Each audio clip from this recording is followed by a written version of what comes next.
Hello, guys. Hello, So, uh, Kyle. so let me say, first off, congratulations on a wonderful series with Billy the Kid. Loved every minute of it.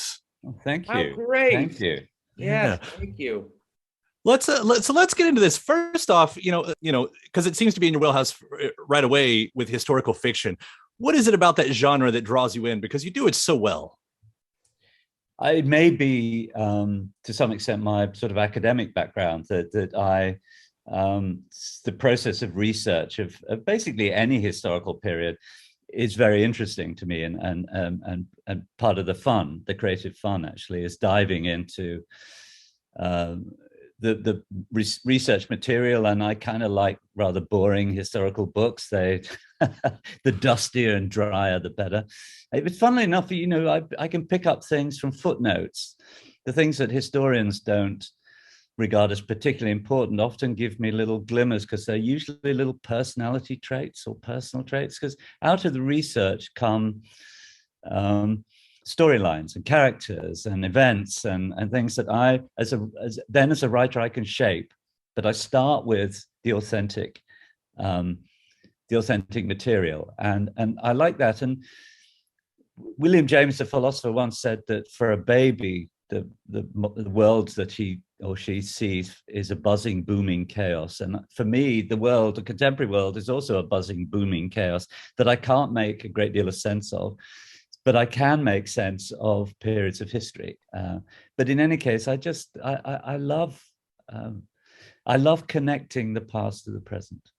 Yeah, especially being able to take all of those details and make such a bigger story out of it. Yeah. Again, what you do with Billy the Kid here, because we only have so much to go on, right? Yeah, that's right. People think there's a lot written about Billy, or there isn't. There isn't, and certainly not much that's authentic. Mm-hmm. But I dug up a few books. I was helped in doing that, and out of the research comes a different version of Billy, Yeah. which I think is more authentic, is more truthful. I'll get into that in a minute, because I do want to hear about this version of Billy. But Donald, I'd actually love to hear your answer on this too, because not that it was right back to back, but I would love to know what drew you to this story, to this character. Especially seeing, like, just a few years ago, there you were in the future with Ready Player One, and now you are Whiplash in the past with Billy the Kid. Right. Well, I mean, that's what I love about, our business, and we get to tell stories, and we get to go into different time periods and different worlds, and it's, endlessly exciting and fascinating. So for me, I had always also had a fascination with Billy, and it was a new territory to make a Western. So that was very exciting. And to get to work with Michael Hirst, one of the great, creators in our business, was something that was a huge draw for me. I always want to learn something, which with each new project that I do, and I learned a great deal, both about the character of Billy the Kid and about, how someone like Michael can actually handle this all himself. He makes everybody else look bad. So it was. Writers Guild loves me. Yes, exactly. So it was all those elements combined, and it was a blast. We had a really great time making this project. Everybody from the crew to the actors to all of us, and the folks at Epix, who were incredibly supportive and great to us. And it was just one of those things. It was a terrific experience. They don't always work that way. Yeah. Do you have a sense on why Westerns endure the way they do? I mean, like, the earliest movies were Westerns only because they were present day for the most part, but here we are Yeah. still telling these stories, and we're still excited by them. Well, I think that because they're mythic tales, Yeah. they underscore the culture, and particularly the American culture. Like Star Wars is a Western, really. Mm-hmm. So, and myths, in fact, although we use the word differently, myths actually mean truths.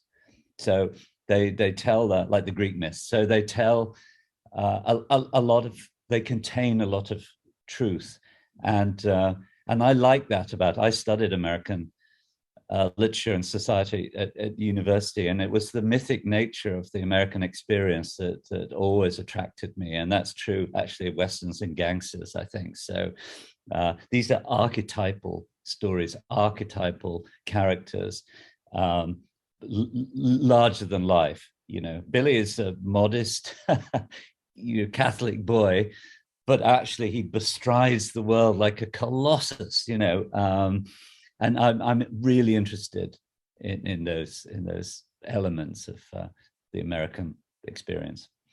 I think all that exactly, and I think also that the classic conflicts of good and evil, and dealing with these basic kind of conflicts that confront us in our lives against a landscape like that, when people are trying to figure out how to form a new world. So you can, there are many choices to make, and those choices are going to define you.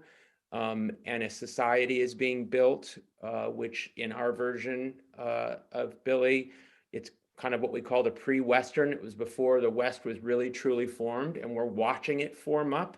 There's all these different cultural influences and power struggles that are going on, and it's just rich material that never is always relevant.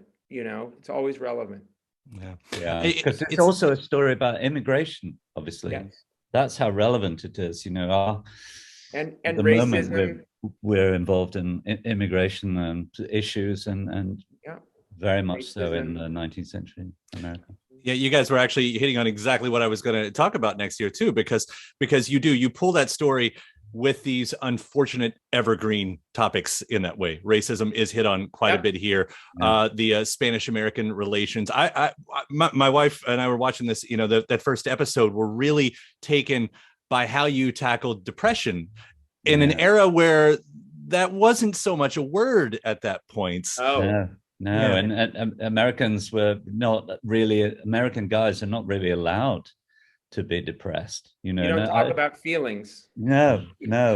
I mean, I think it's funny to some extent that this will probably be for the audience the first time they've ever seen as a depressed someone in the West. And I love the scene where he goes to the doctor and the doctor says, basically, it's in your head, and because he just can't cope with the immensity of the landscape of he's used to small town Ireland, to city life in New York, but going west in those days is like going to the moon, and he couldn't do it. His wife was stronger. She could, she had reason, she had children, she had reason to fight and survive and try and keep the family together, but he just floated away.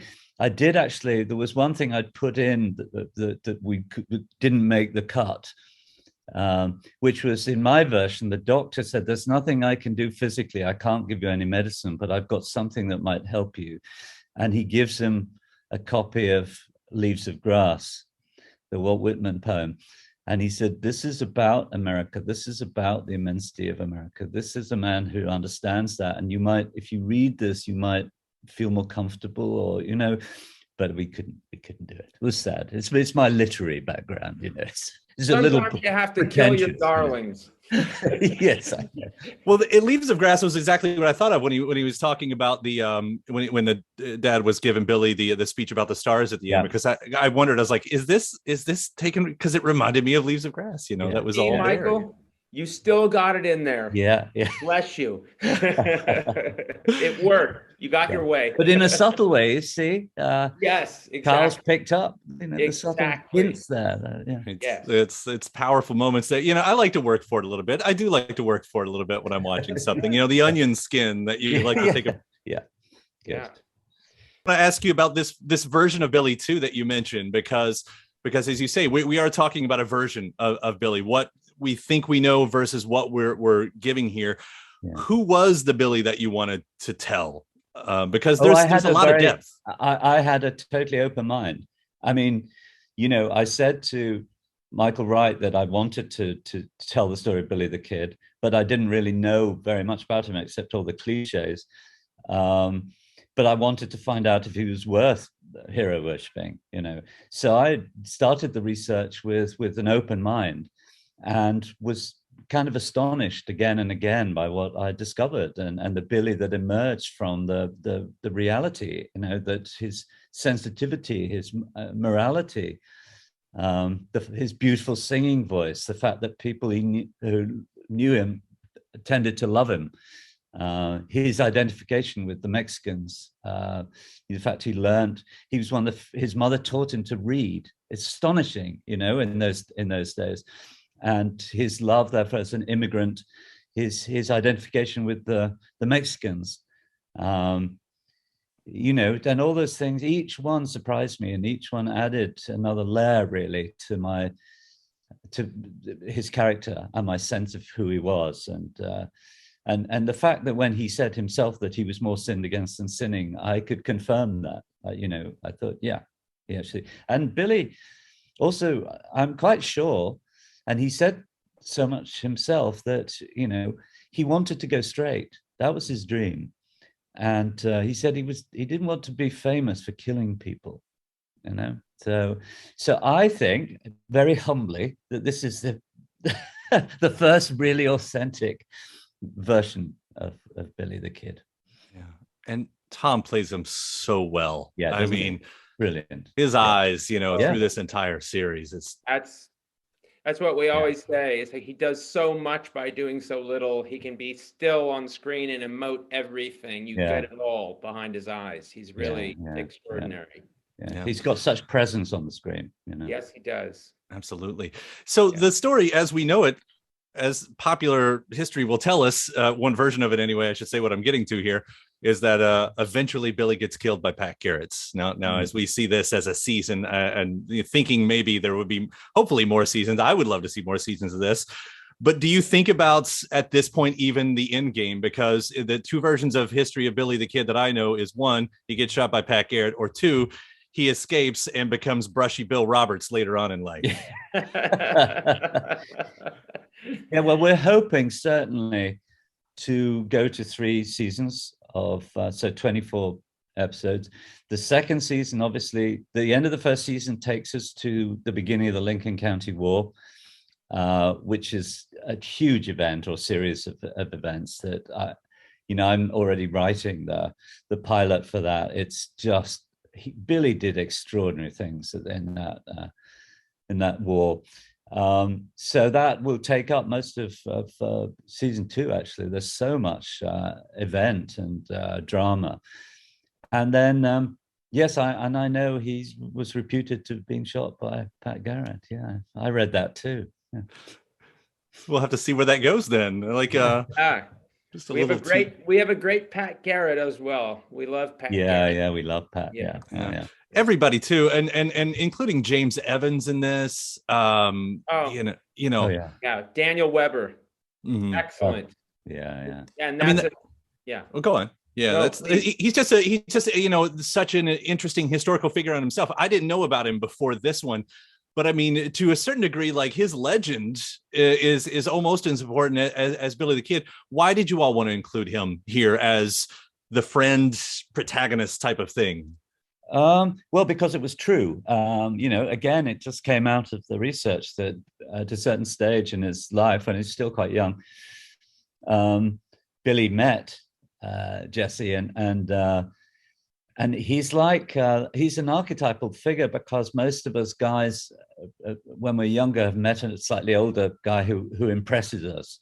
Probably the coolest guy, the one who takes more chances than we dare to, who slightly walks on the wild side. We're kind of drawn like moths to a flame, and Jesse's that character, but they bond, and Billy's sort of looking up to him, but Jesse is forever trying to draw Billy into the dark side. And their lives are intertwined, and they were intertwined. In the Lincoln County War, they're on different sides. But they keep coming together, coming apart. They each have a chance to kill each other, and they find it very difficult to do that. And one of the reasons, I think, is that Jesse is effectively Billy's doppelganger. So his double on the dark side. So they need each other in some way, and they recognize that. They kind of love each other. which is very important. And I'm blessed because with two great actors playing these roles, and are able to personify and do what I needed, what I wanted from them. Yeah. And compliments, by the way, on just the way it looks. Donald, I think it was you earlier who were talking about the pre-Wild West, the pre-West, because that's something I always like looking at too. In this, it's bare, it's desolate, there's space, there's mud. Everywhere. Who knew there was mud in the Midwest? It was harsh and unwelcoming on many levels. Sometimes beautiful and awe-inspiring, but also harsh and unwelcoming a lot of the time. And that's what I was curious about. Is like, when you all were putting this together, when you were talking about it, arriving to figure out just the way it's got to look, the way it's got to feel. I mean, what was that conversation like? Because again, it's just you nailed it. Well, that sort of started as a conversation between me and Otto Bathurst, our first director, who's a very strong visual sense, and he was doing research too. And out of that research for both of us came this idea, when they first went west, Billy and his family, to Coffeyville, they were promised a land of opportunity, of jobs and everything. Well, Coffeyville had only been established for 3 years. So they found it was a building site. There were no jobs, there were no opportunities. And the railroad hadn't even arrived. So Otto and I began to call it a pre-Western. Absolutely confirmed when Otto was shown around the sites in Calgary where the pre-existent Western towns, because every Western you've ever seen is shot in Calgary. And Otto said, thanks, guys, but I'm not going to use any of these because they didn't exist when Billy first came here. We've got to build our own settlements, and they're going to be very primitive, small, clinging onto the edge of nature, with the vast and slightly hostile nature around them. And that's what we're gonna show. And it was wonderful, this thought that we were going to tell we're going to do a different Western for authentic reasons. Mm-hmm. Well, that's again one of the many reasons why I love what you all have done here. Congratulations on this, both of you, Billy the Kid. It's seriously, and I'm so looking forward to a second and third season to see how this story plays out. Yeah, thanks, Kyle. Thank you so much, Kyle. Okay. Great.